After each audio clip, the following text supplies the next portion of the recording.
ஜெயசுராதி, பிரகன், பிரிக்யா இவங்க 3 பேருமே பார்த்தீங்கன்னா ஒரே குடும்பத்தில் இருந்தவங்க.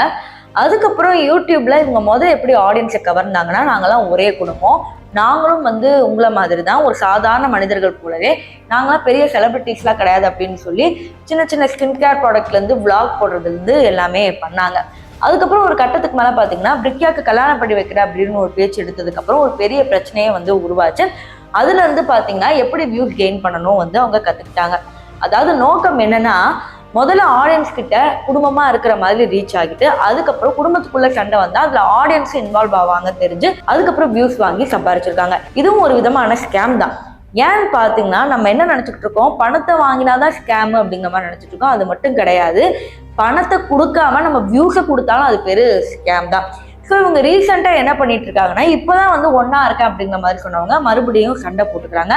சண்டை போடுறதை தாண்டி ஆளாளுக்கு ஒவ்வொரு வீடியோ போட்டு எவ்வளோ சம்பாரிச்சிருக்கிறாங்க. இந்த சண்டையோட நோக்கம் என்னதான் சொல்ல வராங்க, ஆடியன்ஸ் எப்படிலாம் ஏமாறுறாங்க அப்படின்னு தெரிஞ்சுக்கணும்னா இந்த வீடியோ ஃபுல்லாக பார்க்கணும். ஸோ வாங்க வீடியோக்குள்ளே போகலாம். ஜெயசுராதி குடும்பத்தை பொறுத்த வரைக்கும் பார்த்தீங்கன்னா, டிக்டாக் இருந்த டைமில் பயங்கரமாக ஃபேமஸ் ஆனவங்க. அதுக்கப்புறம் நிறையா ரீல்ஸ் போட்டு சம்பாரிச்சாங்க, ப்ரொமோஷன் பண்ணி சம்பாரிச்சாங்க. ஈவன் ட்ரேடிங் ஆப்ஸ்லாம் கூட ப்ரொமோட் பண்ணாங்க அப்படிங்கிற ஒரு பேச்செல்லாம் அடிபட்டது. அதுக்கப்புறம் என்ன ஆச்சுன்னா, ஜெயசுராதியோட பொண்ணு பிரிக்யா அவர்கள் மீஷோ ப்ராடக்ட்ஸை நிறையா ப்ரொமோட் பண்ணாங்க. இந்த மீஷோ ப்ராடக்ட்ஸை பொறுத்த வரைக்கும் பார்த்தீங்கன்னா, நிறையா மீஷோ ப்ராடக்ட்ஸ் ஃபேக்காகவும் குவாலிட்டி இல்லாமலும் இருந்திருக்குது.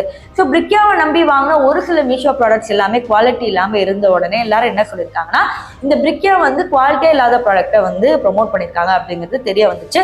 அதாவது மீஷோல இவங்க ப்ரொமோட் பண்ணுற ப்ராடக்டோட லிங்க் மக்கள் கிட்ட போகும். அதாவது ஒரு ப்ராடக்டை பார்க்குறாங்கன்னா மக்கள் லிங்க் கேட்பாங்க. அந்த லிங்க் மூலயமா போய் வாங்குறவங்களுக்கு என்ன கிடைக்கும்னா, அந்த லிங்க் மூலயமா போன காரணத்தினால பிரிக்யாவுக்கு கமிஷன் கிடைக்கும். ஸோ குட்டி குட்டியா சின்ன சின்ன ஸ்கேம் கண்ணுக்கு தெரியாம பண்ணிக்கிட்டு இருந்தாங்க. இவ மறுபடியும் தன்னோட குடும்ப ஸ்கேமை கொண்டு வந்துட்டாங்க. அதாவது ஜெயசுராதி குடும்பத்தை பொறுத்த வரைக்கும் பாத்தீங்கன்னா, அவன் என்ன எதை சொல்லிட்டான், அவன் என்ன அதை சொல்லிட்டான் அப்படின்னு சொல்லிட்டு ஒன்னா சேர்ந்துப்பாங்க. இப்ப புதுசா என்ன சொல்றாங்கன்னா, பிரகனும் ஸ்னேகாவும் இப்ப தனியா இருக்கிறதுக்கு காரணமே ஜெயசுராதி தான். இந்த அம்மா வரதட்சணை கொடுமை பண்றாங்க, அப்படி பேசுறாங்க, இப்படி பேசுறாங்க, நகையை கேட்கறாங்க, அதை கேட்கறாங்கன்னு சொல்லி புதுசா எடுத்துட்டு வந்துட்டாங்க.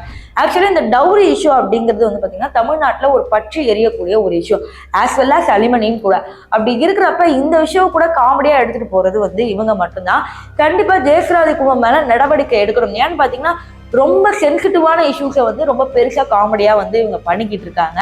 ஃபார் எக்ஸாம்பிள் திவ்யா கலச்சி இஷ்யூல வரும்போதும் பாலியல் சீண்டலை தன்னுடைய லாபத்துக்காக பெருசா பேசி மாட்டிட்டாங்க. ஸோ கண்டிப்பா ஜெயசுராதி இந்த விஷயத்துல மாட்டிப்பாங்க அப்படிங்கிறது தான் எதிர்பார்க்கப்படுது. இப்போ இதுக்கு பிரகன் என்ன பதில் சொல்றாருன்னா, என்னோட பொண்டாட்டி பிச்சைக்காரன்லாம் சொல்லாதீங்க, அவ ராணி அப்படிங்கிற மாதிரிலாம் சொல்லிட்டு இருக்காங்க. ஸோ இவங்க எப்படி கொண்டு வராங்கன்னு பாத்தீங்கன்னா, இவங்க குடும்பத்துக்கு தனித்தனி சேனல், பிரிக்யாவுக்கு தனி சேனல், ஜெயசுராதிக்கு தனி சேனல், பிரகனுக்கு தனி சேனல். ஸோ இந்த 3 சேனலை வச்சு என்ன பண்றாங்கன்னா, ஆளாளுக்கு ஒரு வீடியோ போடுறாங்க, ஆளாளுக்கு ஒரு லேக்ஸ் கணக்கில் வியூஸ் சம்பாதிக்கிறாங்க. அதுக்கப்புறம் அந்த காசு எடுத்து மறுபடியும் சண்டை போட்டு அது இப்படிலாம் பண்ணிட்டு இருக்காங்க.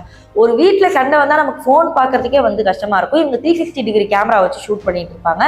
ஸோ இந்த மாதிரி வச்சு ஸ்கேம் பண்றாங்க. ஸோ இது ஸ்கேம்லேயே அடங்கும். நம்ம ட்ரேடிங் பண்ணியோ இல்லை ஆப்பை ப்ரொமோட் பண்ணியோ ஸ்கேம் பண்றதை தாண்டி இந்த மாதிரி மக்களுக்கிடையே ஒரு எதிர்பார்ப்பை சம்பாரிச்சு அதை வச்சு ஒரு பணம் சம்பாதிக்கிறது நம்ம ஸ்கேம்ல தான் கொண்டு வரணும். ஸோ கிட்டத்தட்ட மறுபடியும் சண்டை அப்படிங்கிற பேர்ல வியூவர்ஸை இழுக்க ஆரம்பிச்சிருக்காங்க. நிறைய பேர் ஜெயசுராதியோட அம்மா கிட்ட எல்லாம் போய், அம்மா பாவமா நீங்க, அவெல்லாம் நல்லாவே இருக்க மாட்டா அப்படிங்கிற மாதிரிலாம் சொல்லிட்டு இருக்காங்க. இன்னும் ஒரு படி மேல போய் ஸ்னேகாவுக்கு அபார்ட் ஆனதே பாத்தீங்கன்னா ஜெயசுராதினாலதான் அப்படிங்கிற மாதிரிலாம் சொல்லிட்டு இருக்காங்க. ஸோ ஒரு சென்சிட்டிவான இஷ்யூஸை இந்த அளவுக்கு மக்கள் கிட்ட ஒரு கோமாளித்தனமா கொண்டு போயிட்டு இருக்காங்க. டவுரி, இந்த அபார்ஷனு, பாலியல் கிண்டல், இந்த மாதிரி நிறைய விஷயங்கள் இந்த இன்ஃப்ளூயன்சர்ஸ் ரொம்ப கையில லாவகமா எடுக்கிறாங்களோ அப்படிங்கிற மாதிரி தான் தோணுது. இதற்கு தமிழக காவல்துறை நடவடிக்கை எடுக்கணும் தான் அப்படிங்கிறது எல்லாருடைய ஆசையா இருக்குது. ஸோ இதை பத்தி நீங்க என்ன நினைக்கிறீங்க அப்படிங்கறத மறக்காம கமெண்ட் செக்ஷன்ல சொல்லுங்க.